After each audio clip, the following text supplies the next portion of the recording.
I'd like to talk briefly about Torah and the 12 Steps, which is a residential addiction treatment program that integrates the 12 steps with spiritual principles found within Judaism.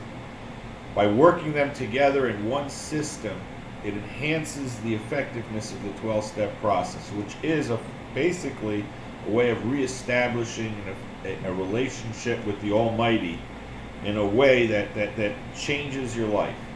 We're going to see now the requirement for what is described as a spiritual awakening in the AA text. We say that this is a personality change, a complete change of a person's underlying core personality. Without this, it is absolutely impossible for an addict to stay clean. And we're going to see that there's nothing that can produce a personality change in an addict short of spiritual principles. There's no therapy, there's no traditional rehab that is going to make that change in a person. We're going to see that they're dealing on more of a thinking and behavioral level.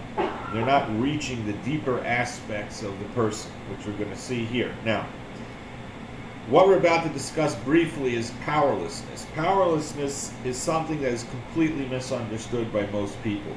Let's take a look at page 24 in the big book, where it says the follows.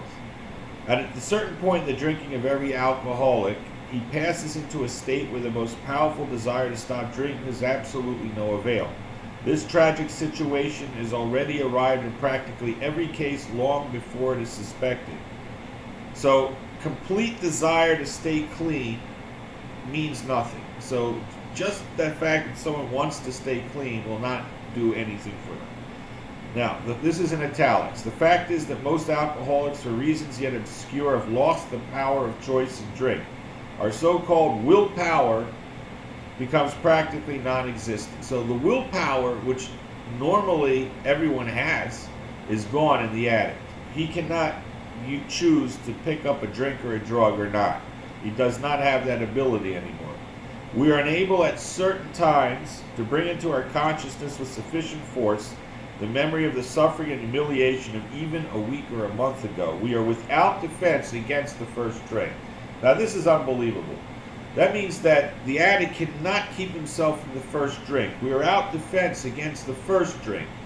After the first drink or drug, everyone knows that. We're not talking about that. We're talking about before the first drink.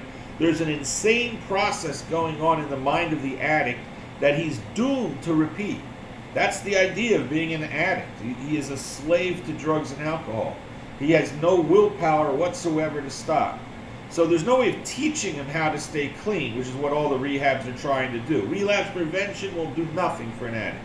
He's not capable within his own power, any skill, to learn methods of preventing himself from relapse. And that's the whole idea, the second half of the first step, that his life has become unmanageable.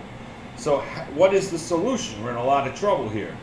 So the solution is only tapping into God, power greater than ourselves, and having a spiritual awakening that we discussed. A complete personality change. The self-centeredness must go.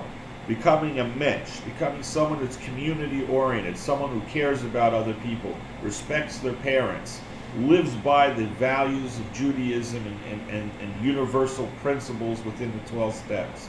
This is the only solution. There's nothing short of that. You cannot make spirituality a component of another program that the base of the program is not the 12 steps.